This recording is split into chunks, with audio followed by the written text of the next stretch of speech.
ओम आनंद आनंद ध्यान में आप सबका तहे दिल से स्वागत है, स्वागत है, स्वागत है। पहले तो विलंब के लिए माफ़ी चाहेंगे, देरी से प्रोग्राम शुरू हो रहा है और विषय है प्रश्नोत्तर का। जिन साथी मित्रों को प्रश्न रहे तो वह लिख सकते हैं।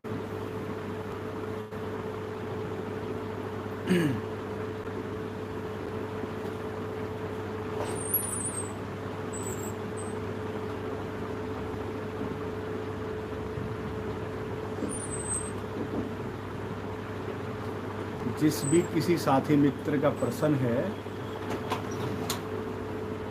तो वह लाइव चैट पर लिख सकते हैं।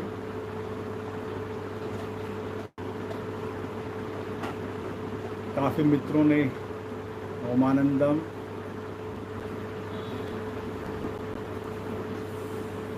ट्रांसपर्स लिखा है, उनका आभार, धन्यवाद।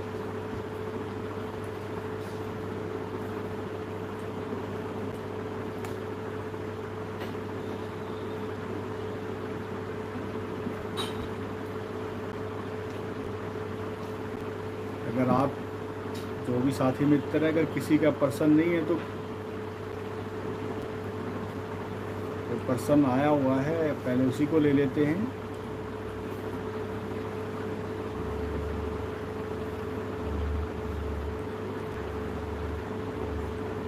एक भगत ध्यामा का प्रश्न है, गुरु हमें कैसे पता चलेगा हम ध्यान में हैं? इस प्रश्न को तो ले ही लेंगे।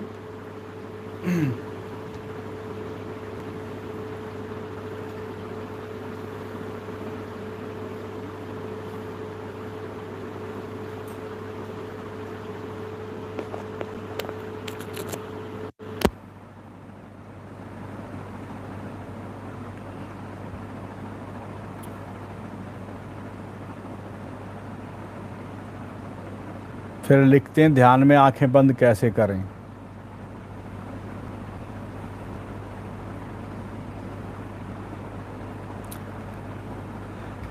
जिंदल जी लिखते हैं, स्वामी जी आश्रम में प्रोग्राम कब शुरू होगा?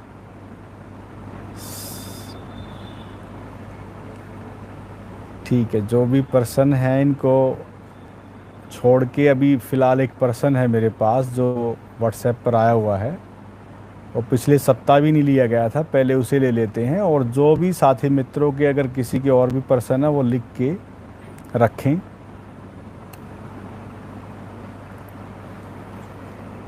एक पर्सन आया हुआ है कि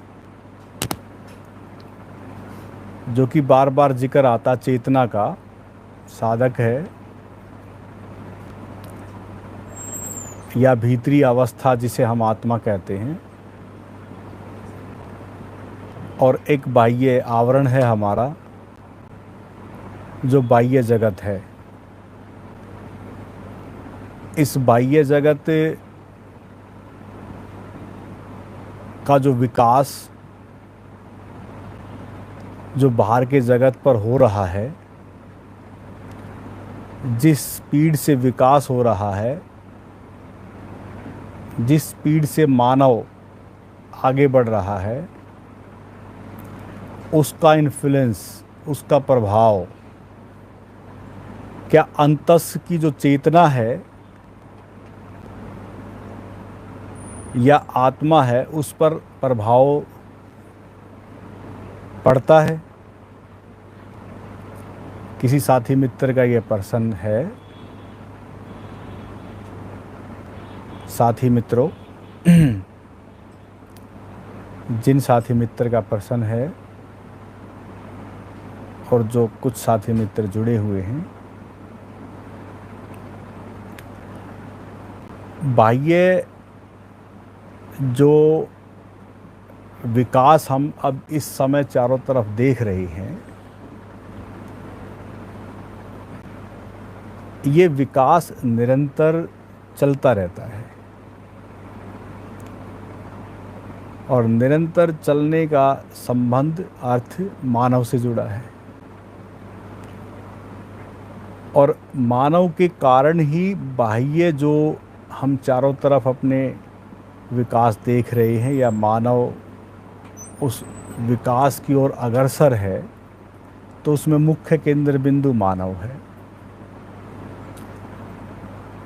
और आप सब को पता होगा कि समय दर समय सभ्यताएं विकसित होती हैं और फिर ख़त्म हो जाती हैं।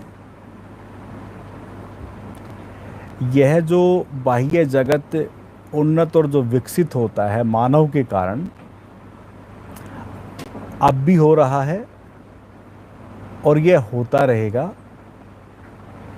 हमारे रोके से भी नहीं रुक सकता, क्योंकि कारण कि हमारी जो प्रकृति है, हमारा जो नेचर है, जो हमारा गुण धर्म है, जो हमारा बीज है, जो हम जन्मते हैं, उस बीज में ये सब समाहित है।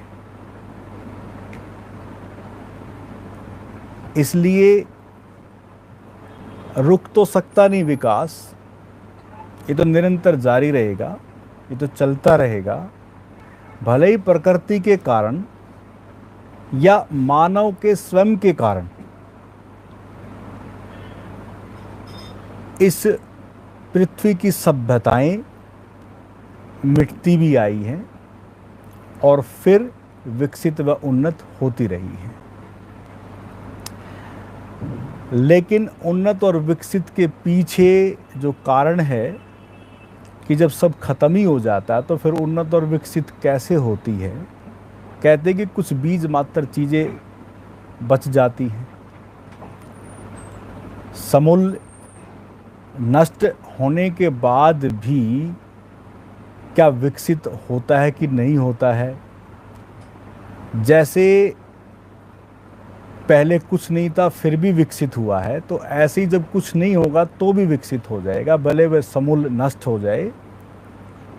ये एक प्रोसेस है प्रकृति का, ये निरंतर चलता रहता है।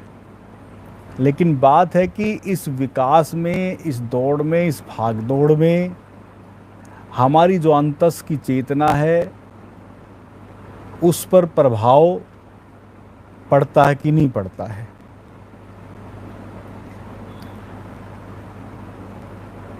मैं बार बार आपको इशारा करता हूँ कि हमारा 4 चीज़ों से गहरा संबंध है, शरीर से, मन से, फिर जिसके कारण शरीर है, जिसे हम चेतना कहें, आत्मा कहें, एनर्जी कहें, कोई शक्ति कहें, जो भी नाम दे, कुछ है या कोई कारण है जिसके कारण शरीर व मन है, जो भी नाम आप देना चाहें, कुछ है। और फिर कहते हैं कि वह जो शक्ति है उसी का गुण धर्म एक परम चेतना है जिसको हम परमात्मा कहें, या आत्मा सो परमात्मा कहें, या परमात्मा सो आत्मा कहें, एक दूसरे के पूरक कहें। इतना उलझे ना, लेकिन हमारी जो जीवंत धारा जिसको हम लेके जन्मते हैं उस पर इसका प्रभाव पड़ता है कि नहीं पड़ता है, बात इतनी सी है। तो ऐसे समझ लें कि जो हमारा चारों तरफ जिस रूप में भी, जहाँ भी, जिस एटमॉस्फेयर, जिस माहौल में जैसे भी हम रहते हैं, मानव को रहना पड़ता है विशेषकर दो चीज़ों के साथ, शरीर व मन के साथ। भले ही कोई बुद्ध पुरुष भी है, भले ही वह आत्मा को उपलब्ध हो गया, ज्ञान को उपलब्ध हो गया, परम चैतन्य हो गया, अगर भगवान बुद्ध कभी उपलब्ध हुए, अगर भगवान रजनीश ओशो अगर उपलब्ध हुए, तो उसके बावजूद फिर भी शरीर व मन के साथ रहना पड़ता है। अब शरीर व मन के साथ रहेंगे तो जो मन की प्रकृति है और जो शरीर की प्रकृति है, उसके जो दुख हैं, उसके जो सुख हैं, उसके जो कष्ट हैं, उसकी जो प्रसन्नता, उसकी जो खुशी है, उसके भीतर बहुत कुछ चलता रहता है, निरंतर चलता रहता है। वहाँ तक तो उन चीज़ों का असर है, वहाँ तक तो प्रभावित आप होंगे ही होंगे। वो तो बाह्य हिस्सा है, जैसे प्रकृति का बाह्य हिस्सा है जो हम अपने चारों तरफ देख रहे हैं, ऐसे ही हमारा भी एक बाह्य हिस्सा है। वहाँ उनका असर, उनका प्रभाव पड़ता ही पड़ता है। इसलिए मन परिवर्तित होता रहता है, शरीर में भी परिवर्तन चलता रहता है, निरंतर परिवर्तन दोनों जगह पर चलता रहता है। बच्चा था, जवान हुआ, फिर बूढ़ा हो जाता है। और ऐसे ही मन कभी बचपन में क्या था, जवानी में क्या था, फिर बाद में जैसे जैसे हमारी यात्रा आगे बढ़ती है तो मनस का भी एक परिवर्तन, रूपांतरण होता रहता है। तो इस तल पर तो हमारे प्रभाव जो कहते हैं कि भाई जैसा माहौल मिलेगा, जैसा एटमॉस्फेयर मिलेगा, जैसी व्यवस्था मिलेगी, जैसी संगत मिलेगी, ऐसे समझ लें कि उसका प्रभाव तो हमारे शरीर व मनस पर पड़ता ही रहता है। विशेषकर मनस पर इसका प्रभाव पड़ता ही पड़ता है। लेकिन चेतना पर पड़ता है कि नहीं पड़ता है, वह कंपित होता है कि नहीं होता है, वह एक गहरा केंद्र है हमारा। अगर उस केंद्र को अगर हम जान लें तो हो सकता है कि बाह्य जो प्रभाव जिस कारण होते हैं, मन तक जो पहुंचता है प्रभाव, वह प्रभाव हो सकता है कि कम हो जाए, वह प्रभाव धीरे धीरे हो सकता है कि ख़त्म भी हो जाए। लेकिन बाह्य जगत तक वह प्रभाव रहता है। लेकिन वह बाह्य जगत तक जो इन्फ्लुएंस या प्रभाव जो हम घिरते हैं, उस अंतस तक पहुंचता कि नहीं पहुंचता है? नहीं, वह ऊपरी ऊपरी रहता है, ऊपरी तल तक ही हम रहते हैं। अगर उस विषय से संबंधित, उस इन्फ्लुएंस या प्रभाव से संबंधित अगर हम कोई विचार विमर्श भी करते हैं, बातचीत भी करते हैं, किसी संग में ऐसे सम्मिलित भी होते हैं कि अपने समाज को देखते हुए, अपने चारों तरफ माहौल को देखते हुए अगर चर्चा भी करते हैं, तो वो ऊपरी ऊपरी जो हमारा मनस है, वहाँ तक वह चर्चा होती रहती है। लेकिन प्रभावित जो अंतस की चेतना है, वहाँ तक उसका कोई संबंध नहीं है। फिर भी अगर हमें उस प्रभाव से बचना है जो हमारे शरीर व मन तक पहुँचता है किसी भी कारण, अगर उससे बचना है, तो ये बात मैं आगे जोड़ देता हूँ, तो आपको अपने उस केंद्र तक, उस अंतस की चेतना तक, उसका अनुभव, रियलाइजेशन, स्वयं का जो आत्मवान होने की जो बात हम निरंतर करते रहते हैं, अगर वह हमें होता है तो फिर वह प्रभाव भी कम होता चला जाता है। फिर इस पूरी पृथ्वी पर आप देखें कि जब बुद्ध उपलब्ध हुए तो क्या चारों तरफ समस्याएं नहीं थी? क्या बुद्ध उस समस्याओं को देखते नहीं होंगे? क्या गुरु नानक के समय कोई समस्या देश में नहीं थी, या उनके चारों तरफ ऐसी कोई समस्या नहीं थी? क्या वह देखते नहीं होंगे? क्या ओशो के समय समस्याएं नहीं थी? क्या वह उन समस्याओं को नहीं देखते होंगे? निरंतर ये सब चीज़ें रहती हैं और ऐसे बुद्ध पुरुष उन चीज़ों को देखते भी रहते हैं। लेकिन प्रभाव उस अंतस तक नहीं पहुंचता।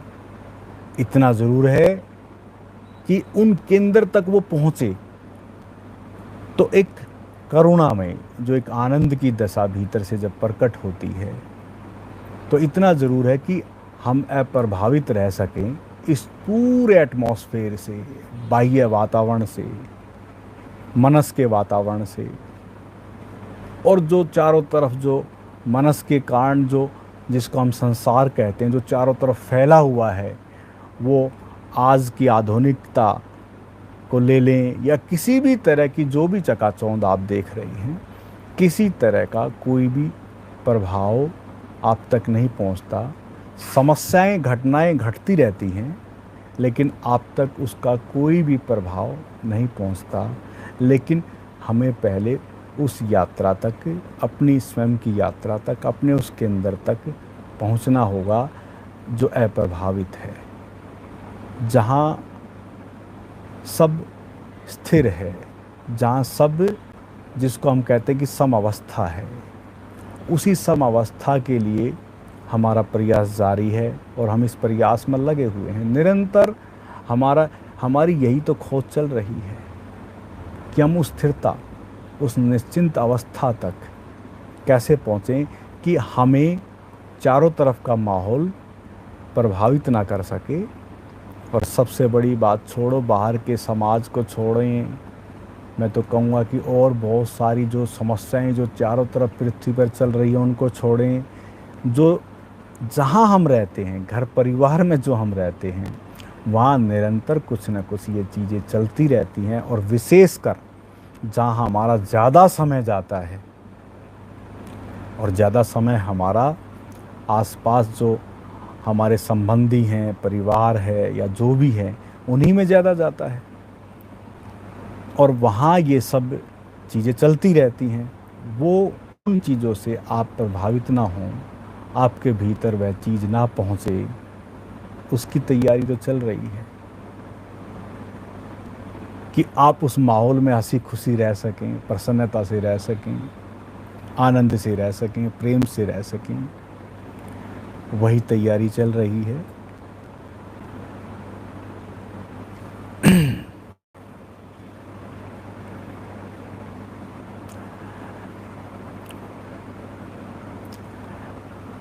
अभी जो है, गुरु हमें कैसे पता चलेगा कि हम ध्यान में हैं? बहुत बार इस बात को बताया गया है, लेकिन फिर भी पर्सन अगर निरंतर आते रहते हैं तो थोड़े से इशारे में आप समझ जाएंगे।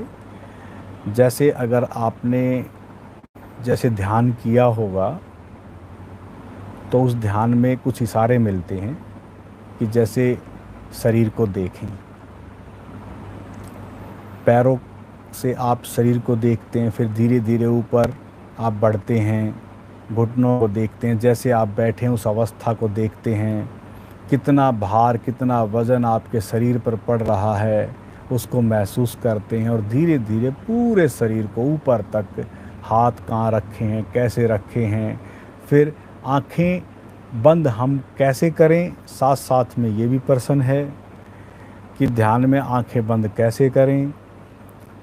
आँखें तो जैसे रात्रि में आप जब सोते हैं तो आँख बंद ही होती है, तो बस ऐसे समझ लें कि जैसे आप सोने जाते हैं तब जब आंख बंद करते हैं, ऐसे ही समझ लो कि थोड़ी देर के लिए उसी तरह आप आंखें बंद कर लें।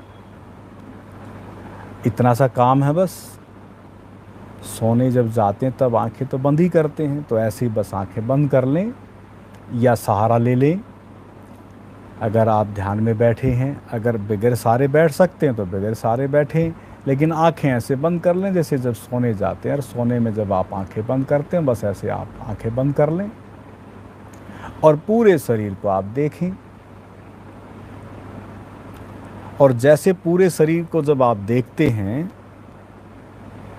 तो धीरे धीरे क्या होता है कि पता कैसे लगे कि ध्यान में है। धीरे धीरे जैसे जैसे आपकी सीटिंग थोड़ी सी आगे बढ़ेगी, 5 मिनट हो जाते हैं, हो सकता है आपको बैठे बैठे, हो सकता है कि 10 मिनट हो सकता है कि 20 मिनट हो जाए, हो सकता है कि आधा घंटा हो जाए। केवल एक बॉडी के सहारे अगर उसको पूरा निरीक्षण करते हैं, पूरा ऑब्जर्व करते हैं, तो हो सकता है कि वह पल आ जाए कि आपको स्वतः खुद पता लगेगा कि अरे वाह, ध्यान यही है। इसके माध्यम से आपको पता लग जाएगा। होगा क्या, अगर मैं बताऊंगा तो आप उसी आस में रहेंगे, उसी आशा में लगे रहेंगे कि ऐसा होगा, ऐसा होगा। बस मैंने आपको इशारा किया है कि आप शरीर के सहारे पूरे शरीर को देखें, बंद आंख करके, आंखें बंद कर लें, बैठ जाएं आराम से, बिल्कुल आराम से, और पूरे शरीर को देखें। पैर जैसे ही मुड़े हैं, कैसे बैठे हैं आप, कितना वज़न है, कहाँ हाथ रखें, बस। और देखते रहें, देखते रहें, देखते रहें, देखते रहें। धीरे धीरे हो सकता है कि आपको अपने अनुभव में आएगा और आपको अपने भीतर से उत्तर आएगा कि ओह, मैं ध्यान में जा रहा हूँ। और एक और बड़ा सहज एक और सहारा है ध्यान में जाने का। आती जाती श्वास को देखें, श्वास तो आ ही रही है, निरंतर चलती रहती है, बस उस पर थोड़ा ध्यान कि श्वास भीतर गई, श्वास आई, श्वास ली गई, फिर छोड़ी गई। सहज श्वास है, सामान्य श्वास है, ना लेनी ना छोड़नी, अपने आप से जैसे आ रही है, बस उसको देखते रहें। तो हो सकता है कि वह पल आ जाए, वह घड़ी आ जाए। एक और बहुत प्रीतिकर सहारा है आपके पास कि आपको पता लगे कि अब मैं ध्यान में हूँ, कि जो भी शरीर को महसूस कर रहा है, श्वासों को आते जाते जो महसूस कर रहा है, उसका संबंध हमारे मन से है। और हो सकता है कि मन में कुछ ना कुछ ख्याल, कुछ ना कुछ विचार चलते रहते हैं, कोई नहीं। स्वागत करना है, वेलकम करना है, कोई प्रेज नहीं करना, कैसे हैं कैसे नहीं हैं कोई फैसला नहीं करना, जैसे भी हैं बस सहज रूप से स्वीकार करना है। और हो सकता है कि जैसे स्वीकार करें और विचारों को देखते रहें, देखते रहें, मात्र जैसे शरीर को देखा, जैसे श्वास को देखा, ऐसे विचारों को देखना, बस। हो सकता है कि वह घड़ी आ जाए और आपको पता लग जाए, आपके अनुभव में उतर जाए, अरे वाह, ध्यान लग गया, अपने भीतर से आ जाएगा उत्तर। मैं कहूँ कि यह ध्यान है, मैं बताने की कोशिश करूँ, लाख कोशिश करूँ, तो कोई समाधान नहीं होगा इस चीज़ का। आपको बार बार इशारा किया जाता है कि आप करें ध्यान, बैठें, तो अपने आप से ही भीतर से आपको पता लग जाएगा और लगेगा कि हाँ, मैं ध्यान में हूँ। वह प्रीतिकर, प्रेमल, आनंददायी, शांति के क्षण आपको अपने आप से घेर लेते हैं, अपने आप ही मिल जाएगा उत्तर। आपको अपने आप ही महसूस होगा, अपने आप ही एहसास होगा।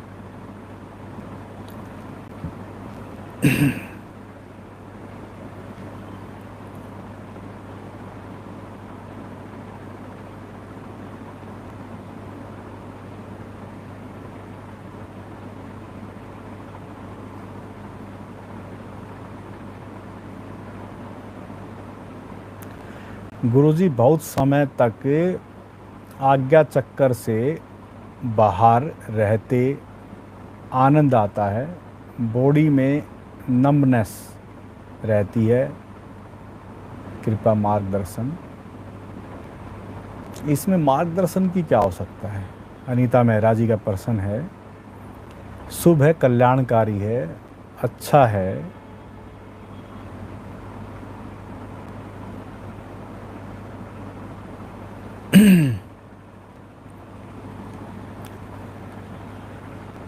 इसी दशा में रहें।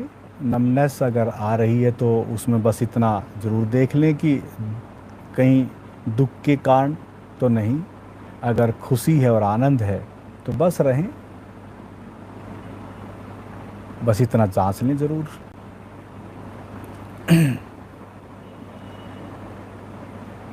और किसी का कोई प्रश्न?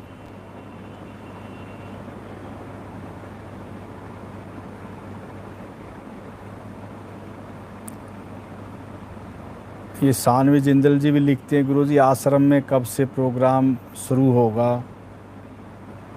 चलो अभी जितने भी साथी मित्र जुड़े हुए हैं, मैं सबसे एक बार और पूछ लेता हूँ, कितने साथी मित्र आश्रम में प्रोग्राम चाहते हैं कि शुरू हो? वो यस लिखते चले जाएं।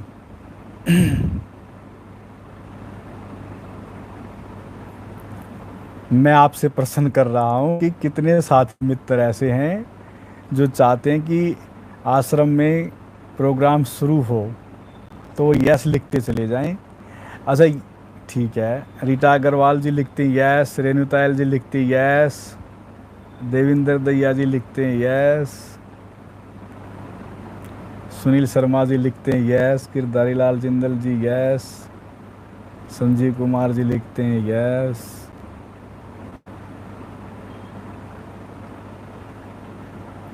सानवी जिंदल जी यस।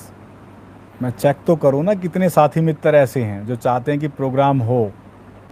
अनीता डागर जी भी लिखती हैं यस।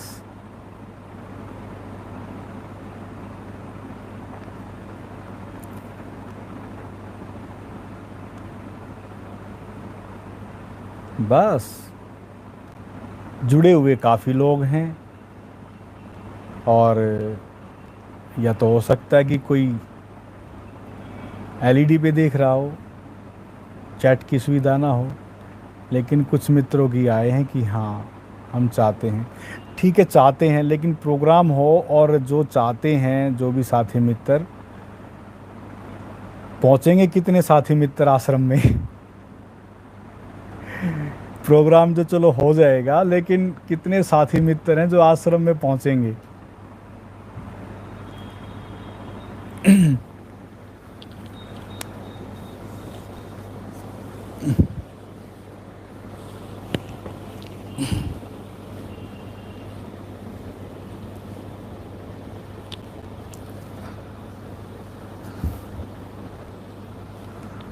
भाई, प्रोग्राम तो हो जाएंगे शुरू, लेकिन कितने साथी मित्र ऐसे हैं जो आश्रम में पहुंचेंगे? वो और लिख दें एक बार मुझे। वो बस केवल वाई वाई लिख के छोड़ दें।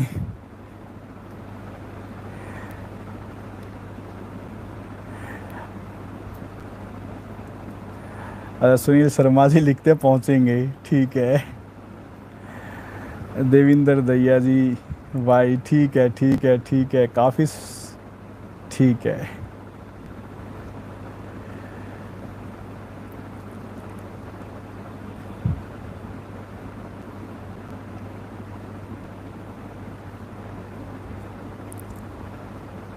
चलो, कुछ मित्र चाहते हैं, ठीक है।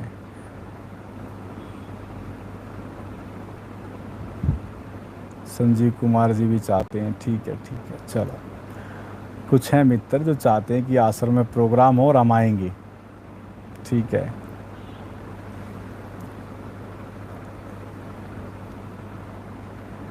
चलो अभी देख लेते हैं। आप सब चाहते हैं तो कोई ना कोई व्यवस्था करेंगे, आश्रम का कोई ना कोई प्रोग्राम हम बनाएंगे, जल्द ही कार्यक्रम बनाएंगे। और जल्द ही हो सकता है कि आश्रम को खोल दिया जाए और आप सब वहाँ पहुँचें। तो आप सब की इच्छा है तो वो इच्छा पूर्ण होगी, जल्द ही होगी। और अब किसी और का प्रश्न? किसी और का तो प्रश्न नहीं है। अभी ऐसा करते हैं, एक ध्यान करते हैं हम सभी, छोटा सा ध्यान रहेगा। अच्छा, सुनील शर्मा जी लिखते हैं 2 अक्टूबर को कर दो। अच्छा जी। चलो, इस पर विचार करेंगे। चलो ठीक है, जब सुनील शर्मा जी ने लिखा है 2 अक्टूबर को, कितने साथी मित्र चाहते हैं कि 2 अक्टूबर को शुरू करें प्रोग्राम?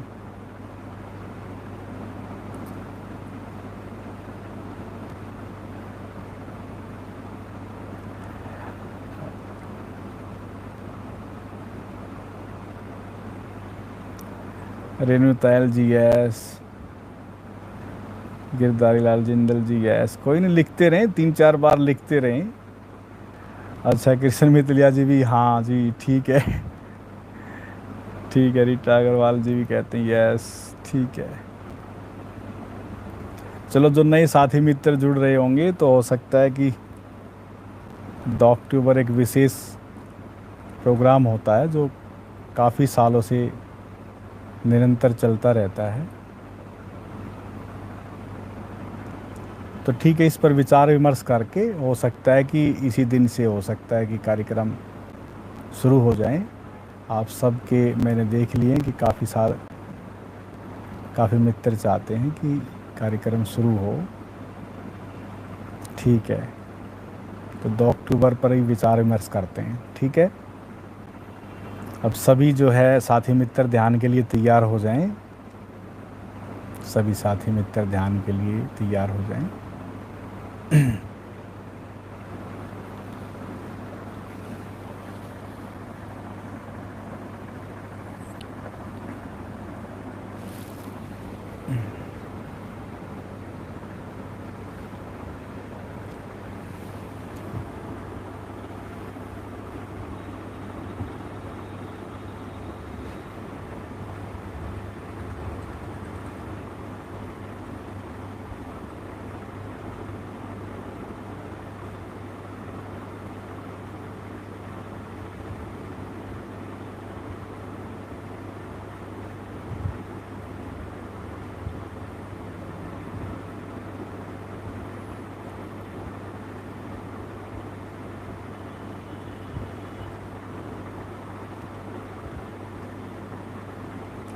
सभी साथी मित्र ध्यान के लिए तैयार हो जाएं।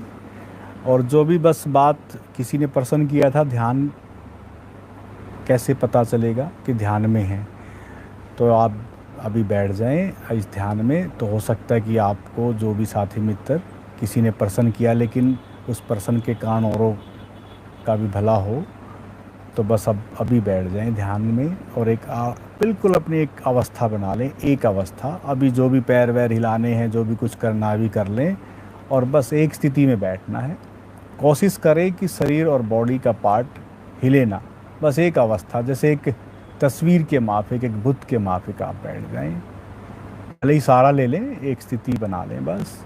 पैरों को मोड़ना है, आलती पालथी मारनी है, सिद्धासन में बैठना है, पद्मासन में बैठना, जैसे आप बैठना चाहें, सुखपूर्वक, जैसे भी आपको लगता है कि ऐसे मुझे आराम है, बस वैसे बैठ जाएं। पैरों को फैला के बैठना, जैसे ही बैठना है बस बैठ जाएं और आंखें बंद कर लें। आंखें बंद कर लें, सभी आंखें बंद कर लें। रिक्वेस्ट है, प्रार्थना है कि आंखें तो बंद रहेंगी पूरे ध्यान तक, आंखें बीच में कोई ना खोले, इसका ध्यान रखें। सभी आंखें बंद कर लें।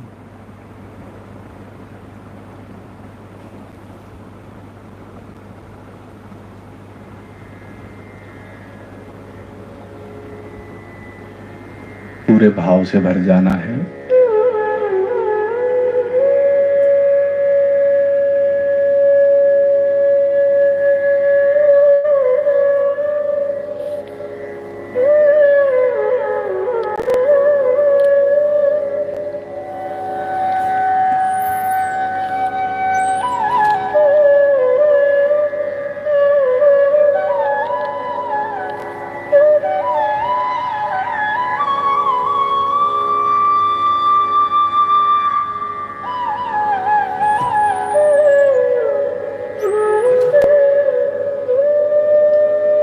जो आज मैंने समय दिया है उसका मैं लाभ उठा सकूं भरपूरता के साथ।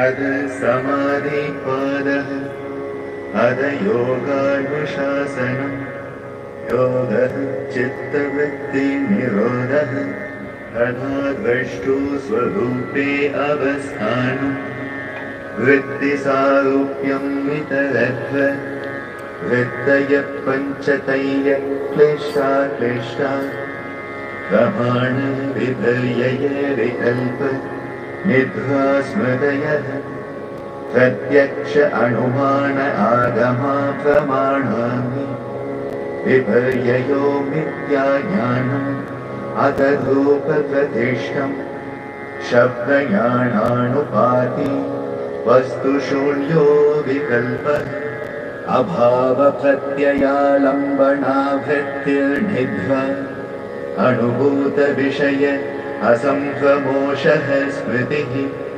अभ्यासवैराग्याभ्यां तन्निरोधः तत्त्वस्थितौ यत्नोऽभ्यासः स तु दीर्घकाल नैरन्तर्य सत्कार आसेवितो दृढ़भूमि। हाथ नीचे कर लें और एक स्थिति बना लें, बस आंखें बंद।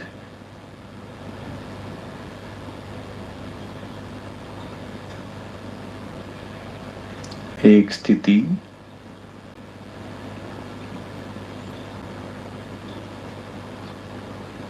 बिल्कुल एक स्थिति स्थिर। अभी थोड़ी सी जबरदस्ती हो सकती है आपके साथ कि बैठना पड़ रहा है,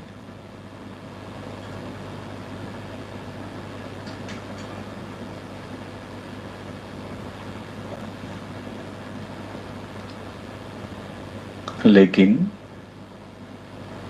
जैसे जैसे यात्रा बढ़ेगी बैठना अपने आप से हो जाएगा। शरीर पर किसी तरह का कोई अकड़ाव ना हो, ना टाइट हो शरीर, बस एक स्थिति, बस बैठना है। बैठे हैं,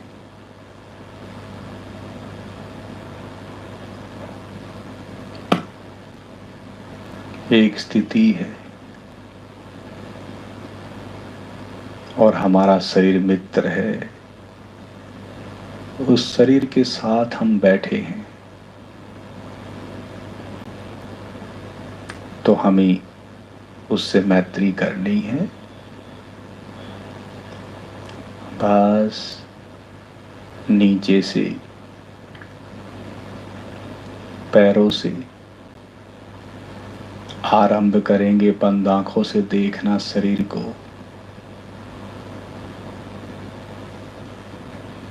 और जहां भी अकड़ाव या टाइटपन हो तो उसको बस ढीला छोड़ते जाएं। पैरों से शुरू करें, धीरे धीरे ऊपर घुटने, धीरे धीरे ऊपर जंघा, और जहां वेट दबाव पड़ रहा है उसको महसूस करें। नितंब पे कितना दबाव है, पीठ पे कितना दबाव है, और हाथ कहाँ रखा है उसका कितना दबाव है, बस महसूस करें।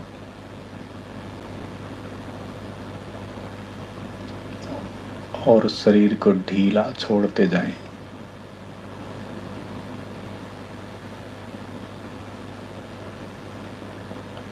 शरीर को ढीला,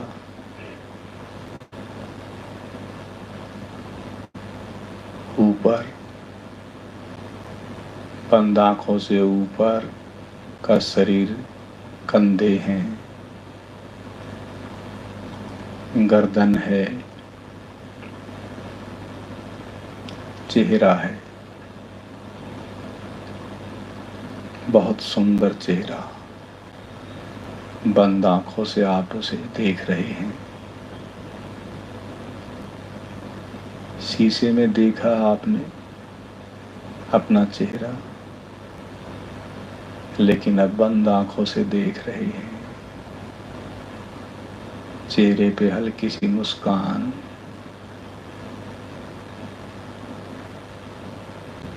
शांत, और एक स्थिति, शरीर बिल्कुल एक स्थिति में है, स्थिर है, एक स्थिति है, बिल्कुल स्थिर है। और आप बैठे हैं। बंद आंखों से ऊपर जाएं, चेहरे से माथा, फिर सिर है हमारा। ज्यादा तनाव यहीं रहता है, ज्यादा अकड़ाव यहीं रहता है। शरीर का अपना आंकड़ेपन का महत्व है। छोड़ें, यहां से ब्रेन के तंतुओं को लूज करें, बिल्कुल ढीला ढीला। और आप सिर की चोटी जो हिंदू लोग रखते आए हैं, उस सेंटर को भी देख रहे हैं।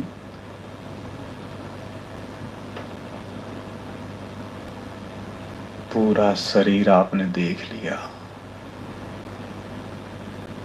जैसे ही शरीर के प्रति आप सचेत होते हैं, शरीर से जुड़ते हैं,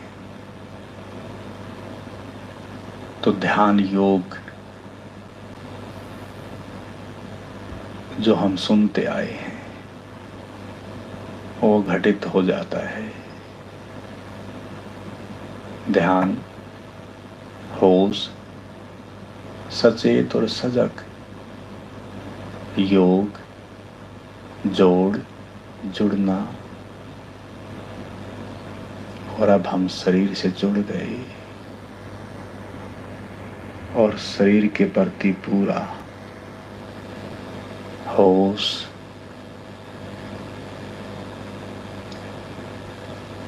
जो हमारा मित्र है उसके प्रति पूरा होश। बस इसी के साथ रहना है। धीरे धीरे शरीर लाइट होने लगेगा। आप निर्भर हो जाएंगे। शरीर के बोझ से मुक्त हो जाएंगे।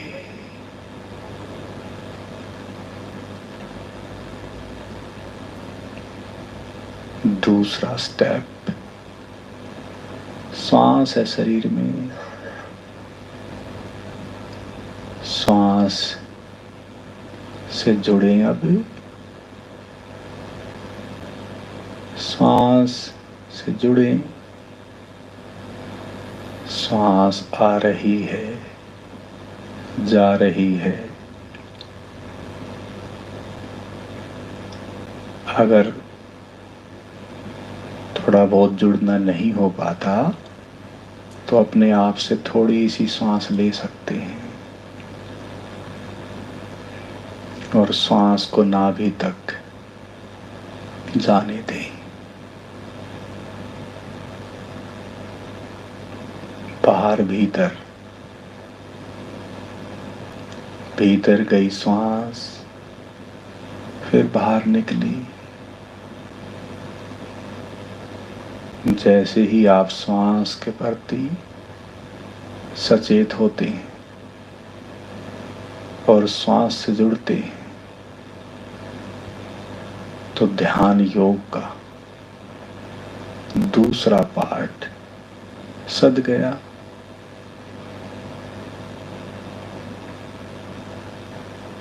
सांस के प्रति सचेत और सजग।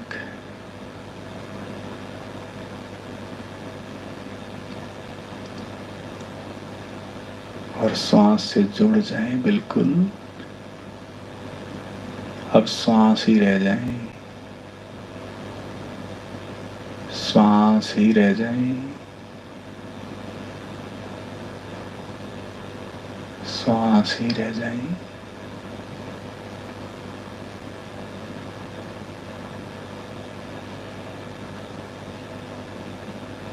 तीसरा स्टेप, मन मन अब बिल्कुल शांत हो गया, क्योंकि अब कुछ नहीं करना पड़ रहा, बस बैठे हैं और बैठने मन अनुभव कर रहा है, बस बैठे हैं।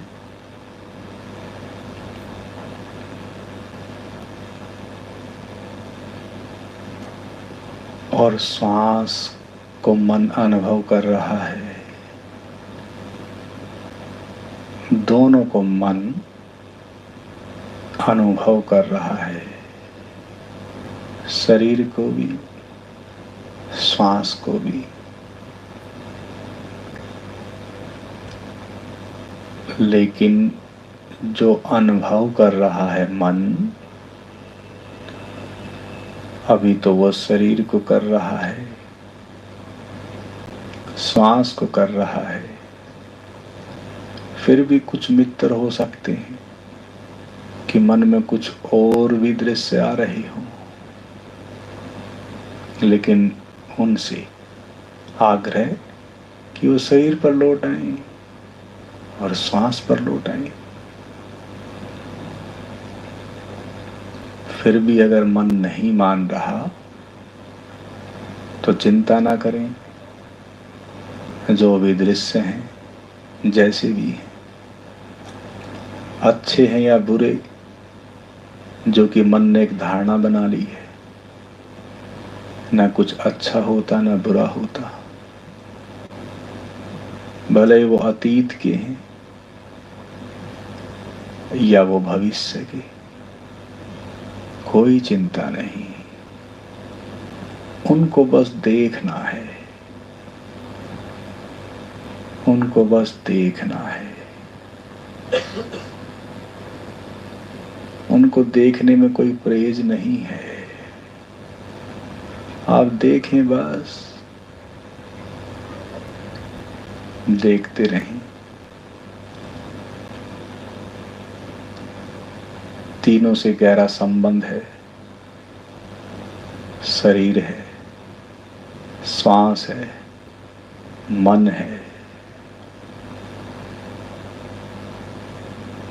तीनों को मैं देख रहा हूं, तीनों के प्रति सचेत हूं और तीनों से मैं जुड़ गया हूं।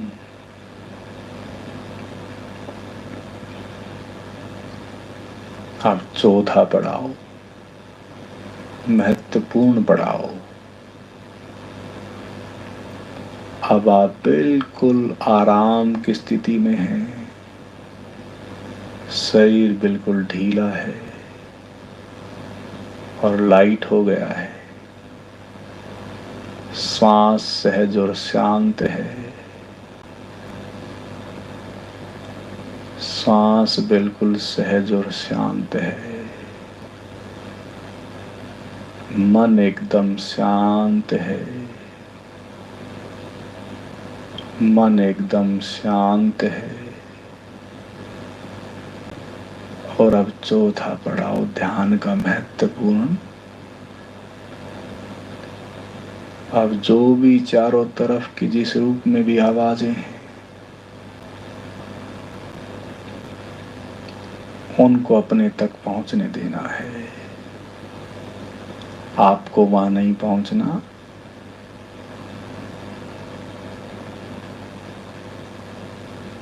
यहां जहां बैठे हैं ध्यान कक्ष में, चारों तरफ की जो भी आवाजें हैं, जिस रूप में भी हैं, उनका स्वागत करना है, वेलकम करना है, जैसी भी है आप तक वो पहुंच रही है। बस आप वहां नहीं जा रहे, आप तक पहुंच रही है, आप ग्रहणशील हो गए, आप अब सक्रिय नहीं हैं, आप निष्क्रिय हो गए। आपकी इंद्रिय अब सक्रिय नहीं है, बिल्कुल निष्क्रिय हो गई हैं। बस आप जो भी जैसा भी हो रहा है उसको अपने तक पहुंच रहे हैं। पहुंचने दें, पहुंचने दें। बहुत कुछ आप तक पहुंचेगा, बहुत कुछ आप तक पहुंचेगा। एक एक इंद्री जो बाहर का देखती थी अब वो भीतर का देखना आरंभ कर देगी। अंतरचक्षु वहां से दिखना आरंभ होगा। जो भी दिखाई दे उसे देखते रहें। हो सकता है कि जो बाहर का अभी तक जो सूंघा जा रहा था भीतर की कोई सुगंध प्रकट हो जाए।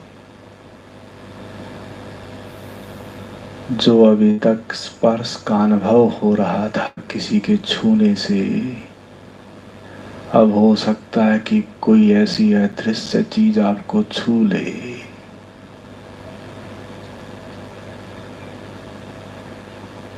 जो अभी तक बाहर का स्वाद लिया था हो सकता है कि भीतर अमृत का झरना फूट पड़े। अब वो पल, वो समय आ गया। आप केवल अब ग्रहणशील हो जाएं। अब केवल ग्रहणशील हो जाएं। ग्रहण करते जाएं। अगर मीठी मीठी अगर कुछ अनुभूति आनंददायी है तो उसको अनुभव करें।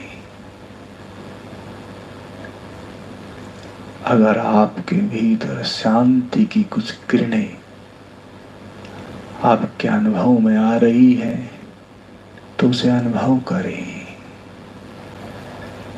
अगर भीतर प्रेम प्रकट हो रहा है तो उसे प्रकट होने दें।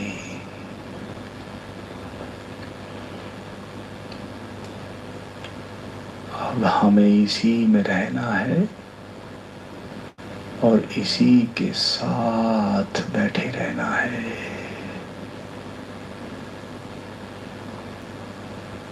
इसी ध्यान की अवस्था में रहना है।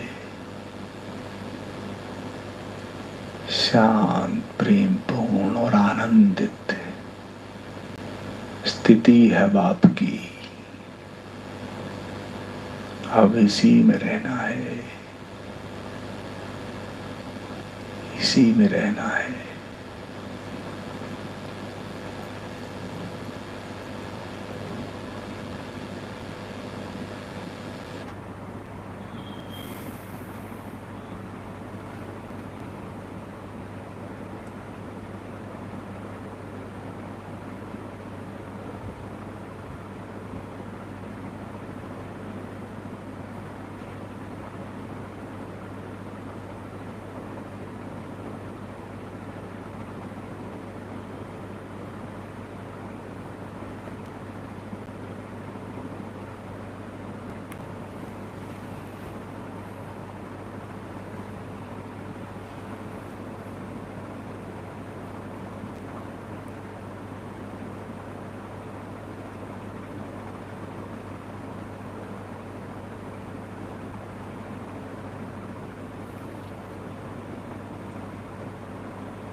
ज्ञान दे दो। हे ज्ञान दान भगवन हमको भी ज्ञान दे दो। करुणा के चार छींटे करुणा निधान दे दो। हे ज्ञान दान भगवन हमको भी ज्ञान दे दो।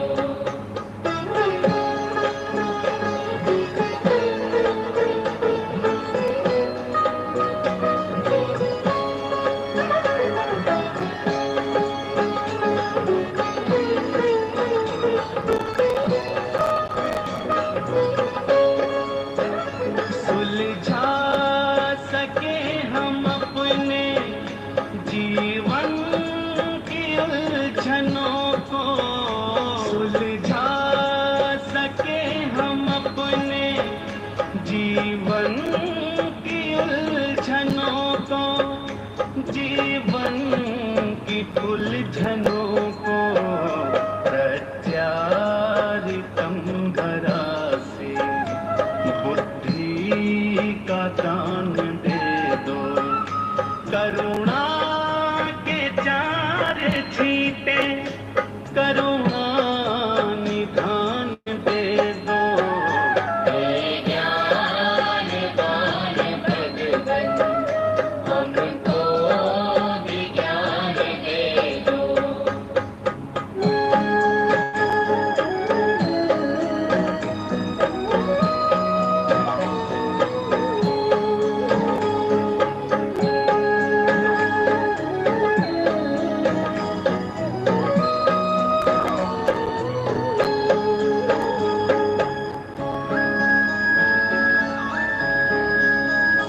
अपनी मदद हमेशा खुद आप कर सके हम। अपनी मदद हमेशा खुद आप कर सके हम। खुद आप कर सके हम।